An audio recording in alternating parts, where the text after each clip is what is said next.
Innal hamdalillah nahmaduhu wa nasta'inuhu wa nastaghfiruh wa na'udzu billahi min syururi anfusina wa sayyiati a'malina may yahdihillah fala mudhillalah wa may yudlil fala hadiyalah. Asyhadu an la ilaha illallah wahdahu la syarikalah wa asyhadu anna Muhammadan abduhu wa rasuluhu alladzi la nabiyya ba'dah. Faqala Allah Ta'ala fil Qur'anil Karim, A'udzu billahi minasy syaithanir rajim. Yarfa'illahu alladhina amanu minkum walladhina utul ilma darajah. Alhamdulillah, hadirin shaimin shaimat yang Allah muliakan. Hari ini Allah takdirkan kita bisa berkumpul di tempat ini, tentu saja dalam rangka taqarrub ila Allah, dalam rangka mendekatkan diri kepada Allah. Tidaklah duduk suatu kaum di satu majelis, kemudian di sana disebut nama Allah, illa khafat alaihimul malaikah, kecuali sekian ribu malaikat akan menaungi. Wa ghasyiyat alaihimur rahmah, kemudian akan diturunkan rahmat bagi orang yang berkumpul di satu majelis, kemudian di majelis itu disebut ayat-ayat Allah, dibacakan hadis-hadis Rasulullah SAW. Kemudian wa nazalat alaihimus sakinah, ketika kita duduk di majelis taklim, kita akan merasa tenang, kita akan lupa urusan hutang piutang yang kita punya, urusan di rumah tangga akan kita lupakan sementara, karena wa nazalat alaihimus sakinah, ketika kita duduk di majelis taklim, Allah akan menurunkan ketentraman luar biasa. Kemudian setelah kita melaksanakan sholat subuh berjamaah, itu adalah sunnah yang sangat dianjurkan oleh Rasulullah SAW. Bahkan dalam hadis sahih disebutkan, tidaklah seseorang datang ke masjid kemudian melaksanakan sholat subuh berjamaah, pahalanya itu sama dengan sholat sunnah semalam suntuk. Luar biasa keutamaan melaksanakan sholat subuh berjamaah di masjid. Bahkan dalam hadis yang lain, Nabi Muhammad SAW mengatakan, seandainya umatku tahu akan keutamaan sholat berjamaah di masjid, utamanya subuh dan isya, pasti umatku akan pergi ke masjid walaupun dengan merangkak. Luar biasa pahala yang dijanjikan oleh Rasulullah, dan pahala itu pasti akan diberikan bagi orang yang mengamalkannya. Hadirin shaimin shaimat yang Allah muliakan, di awal saya membacakan sebuah ayat, penghujung ayat Quran surat Al-Mujadalah ayat ke-11. Allah Subhanahu wa taala berfirman, yarfa'illahu alladhina amanu minkum walladzina utul ilma darajah. Yarfa'illah, Allah akan mengangkat derajat. Siapa yang akan diangkat derajatnya oleh Allah? Alladzina amanu, yaitu orang-orang yang beriman. Siapa lagi yang akan diangkat oleh Allah? Minkum walladzina utul ilma, dan orang-orang yang berilmu yang akan diangkat derajatnya oleh Allah, darajatan, beberapa derajat. Luar biasa, Allah akan mengangkat derajat orang-orang yang beriman di antara kalian dan orang-orang yang berilmu. Ayat ini menegaskan kepada kita bahwa kita harus menjadi orang yang rajin menuntut ilmu. Karena dalam hadis sahih disebutkan, thalabul ilmi faridatun ala kulli muslimin wal muslimatin. Menuntut ilmu itu hukumnya wajib bagi muslim laki-laki dan muslim perempuan. Dari mulai kita mencari pasangan, orang yang berilmu akan tahu siapa pasangan yang terbaik bagi dirinya.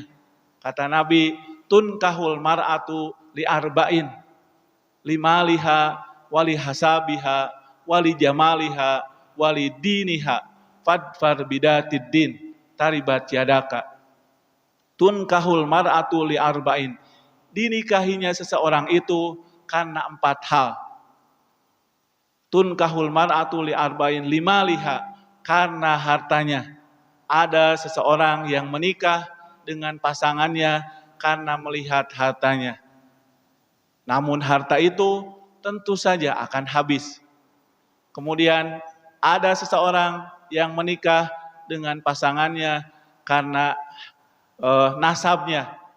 Ketika kita melihat pasangan, kemudian nasabnya bagus, turunan Raden, kemudian turunan darah biru, maka kita menikahi pasangan tersebut. Dan ini tidak akan abadi. Kemudian ada yang menikahi seseorang karena kecantikannya atau ketampanannya. Dan kecantikan atau ketampanan itu tentu saja ada usianya. Seseorang putri Indonesia yang paling cantik waktu pemilihan, tentu saja karena usianya masih belia, usianya masih belasan, masih 17 tahun, masih 19 tahun. Tapi ketika putri Indonesia itu sudah berusia 79 tahun, tentu saja sudah tidak cantik lagi. Cantiknya sudah sedikit demi sedikit menurun kalau kecantikan fisik. Dan yang keempat, kata Nabi, dinikahi seseorang karena agamanya. Fadfar bidatid din, maka nikahilah seseorang karena agamanya. Taribat yadaka, maka kamu akan selamat. Bukan cantik yang kita cari, bukan nasab yang kita cari, bukan kekayaan yang kita lihat, tapi yang kita lihat ketika menikahi seseorang adalah fadfar bidatid din. Nikahilah seseorang karena agamanya, taribat yadaka, maka kamu akan selamat. Ketika kita pasti di rumah tangga akan menemui masalah, akan menemui cekcok, akan menemui perbedaan pendapat, karena kita dilahirkan dari keluarga yang berbeda. Suami dilahirkan dari keluarga A, kemudian istri dilahirkan dari keluarga B. Yang keluarga A dan B pasti memiliki sifat dan karakter yang berbeda. Jangan sampai terjadi suatu saat ada pasangan yang bercerai karena hal sepele. Suaminya kalau tidur pingin lampu dimatikan. Kalau istrinya kebiasaan ketika tidur lampu itu tidak dimatikan. Karena dua-duanya mementingkan ego, maka terjadilah pertengkaran yang sengit. Hanya karena menghidupkan dan mematikan lampu. Karena tidak didasari oleh agama, maka pasangan ini segera berakhir di meja pengadilan dan bercerai. Nauzubillahi min dzalik. Fadfar bidatid din, taribat yadaka, maka nikahilah seseorang karena agamanya, maka kamu akan selamat. Ketika kita sudah punya bayi lahir, kemudian Rasulullah SAW memerintahkan kullu gulamin murtahinun biaqiqatihi. Setiap bayi yang lahir tergadai dengan akikahnya. Kapankah akikah itu dibayarkan? Tudbahu anhu yauma sabihi. Akikah itu ditunaikan pada hari ke-7, bukan pada hari ke-70, bukan pada tahun ke-70. Ada keyakinan di kita kalau dulu belum akikah, katanya sebelum tidak boleh berkurban, harus akikah dulu. Karena ini kurang menggunakan ilmu. Padahal akikah itu ibadah yang terkait dengan ilmu. Akikah itu ibadah yang terkait dengan waktu. dilaksanakan pada hari ketujuh. Kemudian bagaimana cara mendidik anak? Jangan sampai kita membiarkan anak kita tidur tanpa melaksanakan sholat subuh. Padahal kata Nabi, muru auladakum bis sholat. Didiklah anak-anakmu itu melaksanakan sholat pada usia ketujuh. Dan ketika usia 10 tahun belum mau melaksanakan sholat, fadribu, maka pukulah, tentu saja pukulan yang mendidik, dicepret kunyere supados tidak menyakiti. Tapi pukulan ini adalah untuk mendidik agar anak jerak, kalau tidak sholat saya dosa, kalau tidak sholat saya akan masuk neraka, kalau tidak sholat Allah akan marah pada saya. Dari mulai kecil kita dibiasakan untuk melaksanakan sholat. Tentu saja kalau orang tuanya berilmu, cara mendidik anak itu, muru auladakum bis sholah. Didiklah anak-anakmu itu melaksanakan sholat. Harus dibedakan antara karunya dan nyaah. Upami urang, ninggal murang kali urang, setengah genep teu acan sholat. Lalu kata ibunya, keun wae Pak cenah, ulah digugahkeun karunya cenah. Tadi wengi begadang cenah. Nah ini karunya, tapi kalau nyaah harus dibangunkan untuk melaksanakan sholat subuh. Apalagi mengajak anak kita untuk sholat subuh berjamaah di masjid. Hadirin yang Allah muliakan, dalam hadis lain disebutkan, man kharaja fi thalabil ilmi fahuwa fi sabilillah hatta yarji'a. Barang siapa yang keluar untuk menuntut ilmu, fahuwa fi sabilillah, maka sesungguhnya dia itu sedang berada di jalan Allah. Ketika kita berangkat ke rumah menuju Masjid Al-Haq ini dengan tujuan untuk menuntut ilmu, kata Nabi, dia itu sedang berada di jalan Allah. Man kharaja fi talabul ilmi fahuwa fi sabilillah hatta yarji'a. Dia itu sedang berada di jalan Allah. Kita ini sedang berada di jalan Allah. Hatta yarji'a, sampai dia kembali ke rumah. Zaman dahulu ada seorang sahabat yang menempuh jarak berjalan kaki ratusan kilometer. Alkisah sahabat ini menikah dengan saudara sesusunya. Karena tidak tahu, sahabat ini menikah dengan saudara sesusunya. Karena tidak tahu. Setelah menikah dan punya anak, lalu datanglah seorang perempuan, yang perempuan itu adalah ibu susunya.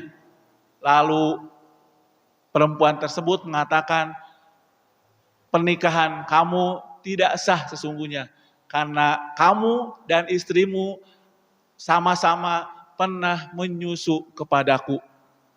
Maka sahabat ini bingung, sahabat ini galau, kemudian menempuh jarak berjalan kaki untuk menemui Rasulullah SAW. Saat itu tidak ada kereta api, tidak ada pesawat terbang, tidak ada kendaraan bermotor. Maka sahabat ini berjalan ratusan kilometer untuk bertemu dengan Nabi SAW. Lalu setelah menempuh perjalanan ratusan kilometer, bertemulah sahabat ini dengan Rasulullah SAW dan menceritakan kisah kejadiannya. Aku ini menikah dengan seorang perempuan. Kemudian setelah lama berumah tangga, punya anak, datanglah seorang perempuan yang mengatakan bahwa aku dan istriku adalah saudara sesusu. Bagaimanakah nasibku ini? Kemudian Nabi hanya mengatakan, kaifa waqad qila. Kalau begitu yang disampaikan oleh ibu susumu itu betul. Hanya untuk mendapatkan satu hadis, sahabat ini menempuh jarak, berjalan kaki ratusan kilometer. Luar biasa untuk bertemu dengan Nabi dan meminta keputusan Nabi. Kaifa waqad qila. apa yang disampaikan oleh ibu susumu itu adalah betul. Sehingga otomatis pernikahannya tidak sah dan bercerai secara otomatis. Karena saudara sesusu itu haram untuk menikah. Kita tahu saudara sesusu itu haram untuk menikah karena kita menuntut ilmu. Hadirin yang Allah muliakan, kemudian ketika kita sangat mencintai dunia, maka kita lupa ketika kita datang ke masjid untuk melaksanakan sholat subuh, kemudian kita melaksanakan qobliyah subuh, kata Nabi, raq'ataini qoblal fajri khairun minad dunya wa ma fiha. 2 rakaat yang kamu lakukan sholat sunnah sebelum sholat subuh, pahalanya itu lebih baik daripada dunia dan isinya. Luar biasa, dunia itu tidak ada apa-apanya dibandingkan dengan sholat qobliyah subuh yang 2 rakaat saja lebih baik sholat qobliyah subuh. Maka Nabi Muhammad SAW dimanapun beliau berada tidak pernah meninggalkan sholat qobliyah subuh. Ketika sedang berada di tempat sendiri ataupun ketika sedang safar, Rasul SAW tidak pernah meninggalkan sholat qobliyah subuh. Sedangkan sholat rawatib yang lain, kalau Rasul safar, maka sholat rawatib itu ditinggalkan. Sholat rawatib qobliyah zuhur dan ba'diyah duhur tidak dikerjakan. Karena ketika safar, sholatnya dijamak dan dikosor. Kita tahu Rasul SAW melaksanakan sholat karena kita belajar. Bukankah ayat pertama yang diterima oleh baginda Rasulullah SAW adalah ayat untuk belajar. Iqra. Surat Al-Alaq ayat 1 sampai dengan 5. Hadirin yang Allah muliakan, kemudian kita semuanya pasti ingin dimasukkan oleh Allah ke dalam surga. Man salaka thoriqan yaltamisu fihi ilman sahhalallahu lahu thoriqan ilal jannah. Barang siapa yang menempuh jalan untuk mencari ilmu, untuk menuntut ilmu, sahhalallahu lahu thoriqan ilal jannah, maka Allah akan mudahkan jalannya menuju surga. Kita ingin masuk ke surga, tapi kita tidak pernah menuntut ilmu, maka insya Allah jalan kita akan dipersulit oleh Allah.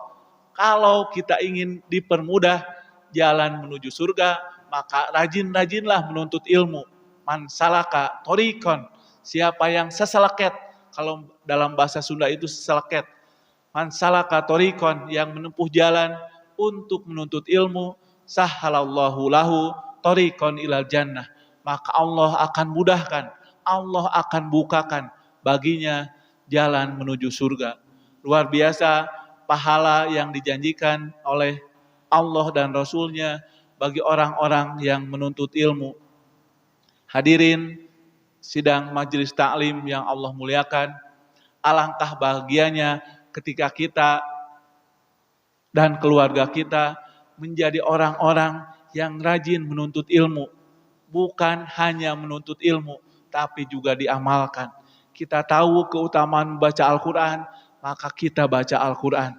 Kita tahu bahwa Nabi itu sangat senang kepada orang yang bersedekah, maka kita berusaha bersedekah sekemampuan kita.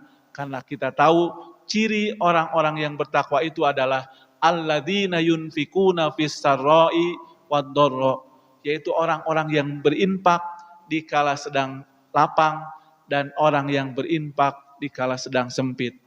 Kita tahu semua itu dengan menuntut ilmu. Shollu kama ra'aitumuni usolli. Salatlah kamu sebagaimana kamu lihat aku salat. Ada orang yang takbirnya itu seenaknya mengangkat tangannya itu. Ada yang bangkit dari ruku, sami Allahu liman hamidah. Dan ini tidak sesuai dengan sunnah Nabi. Karena Nabi mencontohkan ketika sholat itu telapak tangan semuanya menghadap ke kiblat. tidak dibelakangkan, tidak dikepinggirkan, tapi semuanya menghadap ke kiblat. Posisinya sejajar dengan telinga atau dengan pundak, tidak di atas, tidak di ini seperti senam, dan tidak terlalu ke bawah. Karena yang dicontohkan oleh Nabi itu sejajar dengan pundak dan dekat dengan telinga. Itu sholat. Kemudian huzu ani manasikakum. Laksanakan manasik itu sesuai dengan yang dicontohkan oleh Rasulullah SAW. Hadirin sidang majelis taklim yang Allah muliakan, dalam hadis riwayat Bukhari disebutkan, man arada dunya fa'alaihi bil ilmi. Siapa yang menghendaki dunia, siapa yang ingin bahagia di dunia, maka harus dengan ilmu. Membuat comro saja harus pakai ilmu ya. Betul Pak? Ada mal comro kedah nganggo ilmu. Ada mal comro tengah nganggo ilmu. Sampai teh dipesek, terus dipesek digoreng, terus digoreng diparut, kinten-kinten jantan mal comrona. Moal, dan ada mal comro tengah nganggo ilmu. Tapi kalau orang bikin comro dengan menggunakan ilmu, maka comro itu, singkong itu akan diparut terlebih dahulu. Setelah diparut, dibumbuin. Setelah dibumbuin, masukin oncomnya. Setelah dimasukin oncomnya, digoreng. Maka jadilah comro. Itu hanya membuat comro. Membuat comro saja harus dengan ilmu. Apalagi mendidik anak. Pastinya harus dengan ilmu. Apalagi membina rumah tangga. Tidak mungkin orang yang sukses berumah tangga tanpa menggunakan ilmu. Man arada dunya fa'alaihi bil ilmi. Barang siapa yang ingin bahagia di dunia, maka harus dengan ilmu. Wa man aradal akhirah fa'alaihi bil ilmi. Dan siapa yang menginginkan akhirat, siapa yang ingin bahagia di akhirat, siapa yang ingin dimasukkan ke dalam surga, fa'alaihi bil ilmi. Maka harus dengan ilmu. Di akhirat itu, jangankan di akhirat, di alam barzah itu ruh kita akan mengalami pertanyaan di alam kubur. Kemudian ketika kita tidak bisa menjawab pertanyaan itu, maka kita akan disiksa. Sampai kapan kita disiksa? Sampai hari kiamat. Yang disiksa itu adalah digambarkan kengerian neraka. Dalam hadis sahih Rasul sallallahu alaihi wasallam bersabda, "Idza mata ahadukum unidu alaihi maq'adahu minal ghadati wal asyi." Jika mati salah seorang di antara kalian, kemudian disimpan di alam kubur, ruh kita menempati alam barzah, uridu alaihi maq'adahu minal ghadati wal asyi. Akan ditunjukkan kepada kita tempat kita kelak di yaumul qiyamah. In kana min ahlil jannah famin ahlil jannah. Jika kita calon penghuni surga, maka yang diperlihatkan di alam kubur itu adalah kenikmatan-kenikmatan surga. Wa in kana min ahlin nar famin ahlin nar. Akan tetapi ketika kita calon penghuni neraka, yang akan diperlihatkan di alam barzah itu adalah kengerian-kengerian neraka. Hatta yuqalu, kemudian dikatakan oleh para malaikat, hadza maq'aduka, itulah tempatmu. Hatta yab'asakallah yaumal qiyamah, itulah tempatmu sampai datangnya hari kiamat. Sehingga yang disiksa di alam kubur itu adalah diperlihatkan kengerian-kengerian neraka, diperlihatkan keindahan-keindahan surga. Kalau kita calon penghuni surga, maka 6 solihan hatta yab'asakallah yaumal qiyamah. Kata para malaikat, tidur yang nyenyak orang yang soleh. Orang yang soleh itu kalau meninggal dalam kubur, maka beristirahat, betul-betul istirahat panjang. Karena yang diperlihatkan adalah kenikmatan-kenikmatan surga. Disiksanya belum Pak, di alam kubur mah belum disiksanya. baru diperlihatkan menurut hadis sahih. Urido alaihi, diperlihatkan kepadanya. Siang, pagi, artinya sepanjang hari diperlihatkan kepada kita tempat kelak kita di akhirat. Suatu saat ada orang yang ingin mempraktekkan ilmu sugesti. Di sebuah penjara ada terdakwa yang diputus hukum mati dengan cara dipotong urat nadinya, urat nadi yang ada di tangannya. Diputuskanlah oleh hakim bahwa tersangka akan dihukum dengan cara dipotong urat nadinya. Tapi ilmuwan ini ingin mencoba ilmu sugesti. Maka hari yang ditentukan sudah tiba. Terdakwa ditutup matanya. Setelah ditutup matanya, terdakwa disiapkan tangannya karena akan dipotong urat nadinya. Sang ilmuwan ingin mencoba ilmu sugesti. Tangannya tidak dipotong dengan pisau, tapi dipotong dengan benda tumpul. Dengan benda tumpul, namun terdakwa tidak tahu bahwa dia dipotong dengan benda tumpul.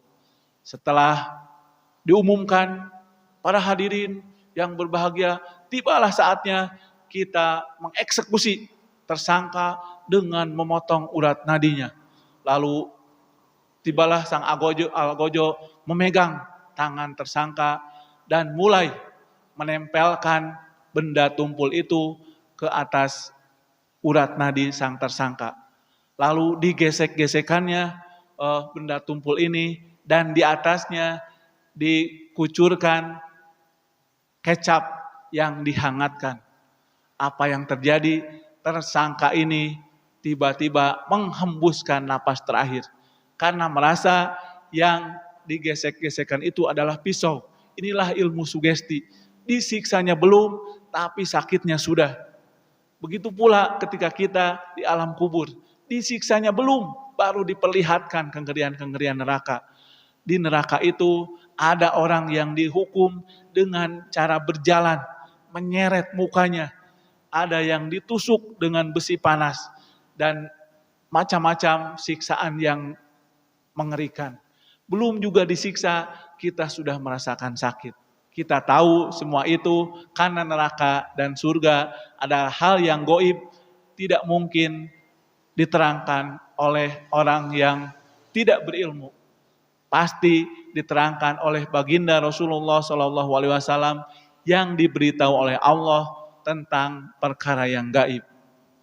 Hadirin sidang majelis taklim yang Allah muliakan, bagi setan lebih berat menggoda orang yang berilmu dibanding dengan satu orang penuntut ilmu, satu orang ahli ibadah yang mendasari ibadahnya karena ilmu. Bagi setan lebih berat daripada menggoda 1000 orang yang beribadah tanpa menggunakan ilmu. Sehingga kita lihat di media sosial ada sekumpulan orang yang melaksanakan sholat tarawih 21 rakaat dalam waktu 7 menit. Kira-kira apa yang dibacanya? Kira-kira rukunya baca Subhana Rabbiyal Azim tidak? Nampaknya tidak karena saking cepatnya. Kemudian kita tahu sholat malam Rasul itu 11 karena diriwayatkan oleh istri beliau Aisyah radhiyallahu an bahwa Nabi itu kalau sholat malam tidak lebih dari 11 rakaat. Kita beribadah karena berdasarkan kepada ilmu hadis sahih yang disabdakan oleh baginda Rasulullah SAW, sehingga kita tidak taklid. Taklid itu mengikuti tanpa tahu dasarnya. Ketika dikatakan, kenapa Bapak sholat seperti itu? Lalu Bapak itu mengatakan, duka abi mah da sahur pun guru gitu, ya gitu weh. Duka atuh abi mah da sahur pun guru gitu, gitu weh. Maka ini yang disebut dengan taklid. Kita dilarang untuk bertaklid. Yang diperintah bagi kita adalah ittiba. Ittiba itu mengikuti seseorang karena tahu ilmunya. Mengikuti seseorang melaksanakan sholat tarawih 11 rakaat karena ada hadis riwayat Siti Aisyah yang hadis ini sahih. Maka itu adalah ittiba. Kadang-kadang orang yang taklid itu ketika dikatakan kepadanya dalam Al-Quran surat Al-Baqarah di juz 2 disebutkan wa idza qila lahumuttabi'u ma anzalallah qalu bal nattabi'u ma alfaina alaihi aba'ana awalau kana aba'uhum la ya'qiluna syai'aw wa la yahtadun wa idza qila lahumuttabi'u ma anzalallah, dan ketika dikatakan kepada mereka mari mengikuti apa yang diturunkan oleh Allah, mereka mengatakan qalu bal nattabi'u ma alfaina alaihi abana. Tidak, kami akan mengikuti kebiasaan nenek moyang kami. Nenek moyang kami biasa sehari sebelum Idul Fitri suka ziarah kubur. Maka kami pun ziarah kubur. Maka itu adalah taklid. Ziarah kubur itu tidak mesti sehari sebelum Ramadan. Tidak mesti di hari Ramadan. Kapan saja ziarah kubur itu, tidak ditentukan waktunya. Yang terjadi di kita, di Porib, kemudian di Sirnaraga, hari ini, besok hari, dan beberapa hari ke depan akan penuh sesak dengan orang yang berziarah. Padahal tidak ada satupun hadis yang memerintahkan ziarah kubur sehari sebelum Idul Fitri, atau di hari raya Idul Fitri, atau sehari setelah Idul Fitri. Ziarah kubur itu kapan saja. Kata Nabi, nahaitukum an ziyaratil kubur. Ketika di Mekah, akidah kaum muslimin masih lemah, nahaitukum an ziyaratil kubur. Kami melarang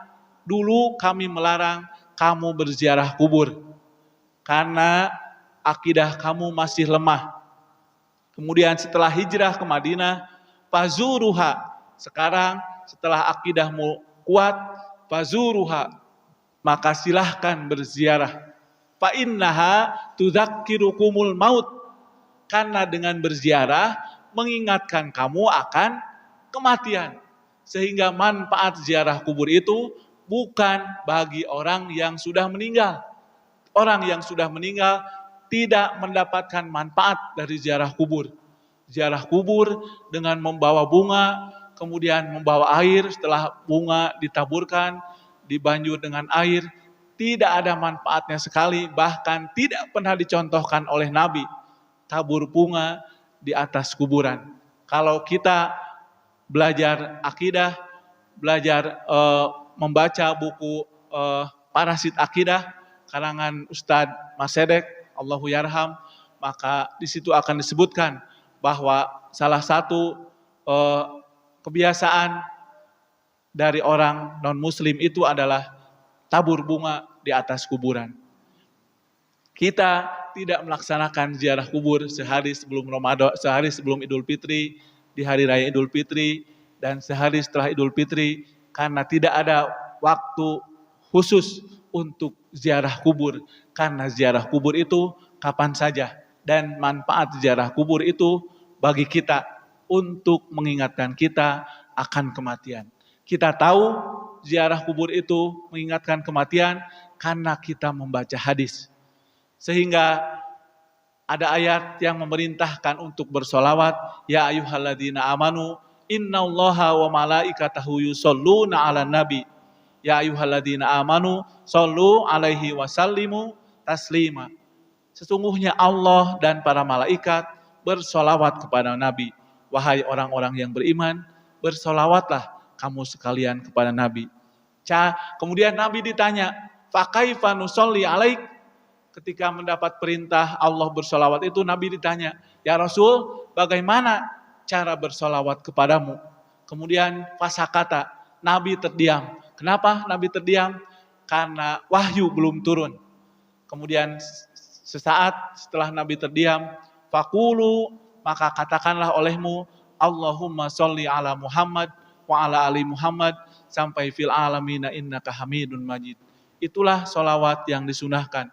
Kemudian membaca sholawat itu bukan hanya membaca Allahumma sholli ala Muhammad, tapi ketika membaca hadis qala Rasulullah sallallahu alaihi wasallam, itu adalah cara kita bersolawat kepada Nabi. Hadirin sidang majelis taklim yang Allah muliakan, alangkah bahagianya orang-orang yang Allah mudahkan baginya untuk menuntut ilmu. Kata Nabi SAW, idza aradallahu khairan, jika Allah menginginkan kebaikan kepada seorang hamba, yufaqihu fid din, maka Allah akan pahamkan baginya agama. Allah akan tumbuhkan rasa keinginan untuk mengetahui ilmu-ilmu agama. Ketika kita tidak ada keinginan untuk menuntut ilmu, tidak ada keinginan untuk belajar Al-Quran, untuk belajar membaca Al-Quran yang benar, jangan-jangan Allah tidak inginkan kebaikan bagi kita. Hadirin sidang majelis taklim yang Allah muliakan, sebagai hadis penutup, kata Nabi Muhammad SAW, kun aliman, jadilah kamu orang yang berpengetahuan. Jadilah kamu orang yang berpengetahuan, orang yang cerdas, orang yang bisa menyampaikan, orang yang pintar. Yang pertama, kun aliman, jadilah kamu orang yang alim. Yang kedua, au muta'alliman, atau orang yang rajin menuntut ilmu. Mendengarkan tausiah, kemudian di rumah dibaca lagi.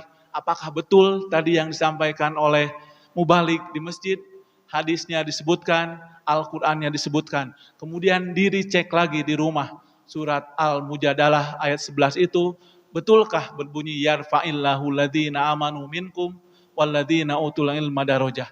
Kita dicek lagi ketika di rumah. Ini namanya muta'alliman, orang yang menuntut ilmu, penuntut ilmu. Au mustami'an, atau orang yang senang mendengarkan tausiah. Kun aliman, yang pertama jadilah kamu orang yang berilmu. Kalau tidak mampu jadi orang yang berilmu, jadilah orang yang au muta'alliman, orang yang rajin menuntut ilmu. Au mustami'an, atau orang yang senang mendengarkan ilmu. Au muhibban, atau kamu senang mendengarkan, tidak senang mendengarkan, tapi ketika melihat orang yang baru dari pengajian, hati tentram, senang, dan bahagia. Berarti ini yang keempat. Dan kata Nabi, wala takun khomisan, jangan kamu jadi orang yang kelima. Orang yang kelima itu cuek-cuek saja, tidak peduli sama sekali dengan ilmu, tidak senang melihat orang lain menuntut ilmu, bahkan ada orang yang rajin membubarkan pengajian. Wah, luar biasa. Mudah-mudahan Allah memberikan hidayah. Jadi pilihan kita, kun aliman, jadi orang yang alim, au muta'aliman, atau orang yang rajin menuntut ilmu, au mustami'an, atau orang yang senang mendengarkan ilmu, au muhibban, atau orang yang mencintai orang-orang yang datang ke majelis taklim, wala takun khomisan, dan janganlah kamu jadi orang golongan yang kelima yang cuek-cuek saja, bahkan cenderung membenci orang-orang yang rajin datang ke majelis taklim. Mudah-mudahan Allah mudahkan kita untuk selalu tentram berada di masjid. Orang muslim itu ketika berada di masjid seperti ikan dimasukkan ke dalam air. Apa yang terasa kalau ikan dimasukkan ke dalam air? Maka ikan itu akan tenang, tentram. Tapi ketika ikan itu ditangkap, kemudian disimpan di tembok, apa yang terjadi? Ikan itu gagar-apakan, karena lantai bukan tempat ikan. Tempat ikan itu adalah di dalam air. Sebagaimana kita orang muslim, kita akan nyaman berada di masjid. sebagaimana nyamannya ikan berada di dalam air. Itu saja hadirin ikhwatu iman yang Allah muliakan. Mudah-mudahan saya selalu berdoa kepada Allah, apa yang saya sampaikan jadi jalan kebaikan bagi kita semua. Dan mudah-mudahan Allah terima amal ibadah saum kita, sedekah kita, sholat malam kita, kemudian tadarus kita, Allah terima dan Allah pertemukan kembali kita dengan Ramadan tahun depan. Ketika Ramadan berakhir, kadang-kadang kita cemas tidak bertemu lagi dengan Ramadan tahun depan karena keburu ajal dijemput. Hadirin sidang Jumat yang Allah muliakan, mudah-mudahan ketika Idul Fitri besok atau lusa nanti maghrib akan disampaikan sidang Dewan Isbat. Ketika hilal terlihat, maka besok kita akan merayakan Idul Fitri. Namun ketika hilal belum terlihat, maka Ramadan digenapkan 30 sehingga bisa jadi Idul Fitri adalah hari Selasa. Mudah-mudahan kita hari raya Idul Fitri itu dosa-dosa kita dihapuskan oleh Allah. Kayaumin waladathu ummuhu. Mohon maaf jika ada kata-kata yang salah, mohon dikoreksi jika ada materi yang keliru. Rabbana dzalamna anfusana wa illam taghfir lana wa tarhamna lanakunanna minal khasirin. Rabbana la tuzigh qulubana ba'da idh hadaitana wa hab lana min ladunka rahmah innaka antal wahhab. Allahumma ighfir lana wa li ikhwanina alladhina sabaquna bil iman wa la taj'al fi qulubina ghillan lil ladzina amanu. Rabbana innaka ra'ufur rahim. Rabbana atina fid dunya hasanah wa fil akhirati hasanah wa qina adzabannar. Aqulu qauli hada wa astaghfirullaha li wa lakum. Wassalamu alaikum warahmatullahi wabarakatuh.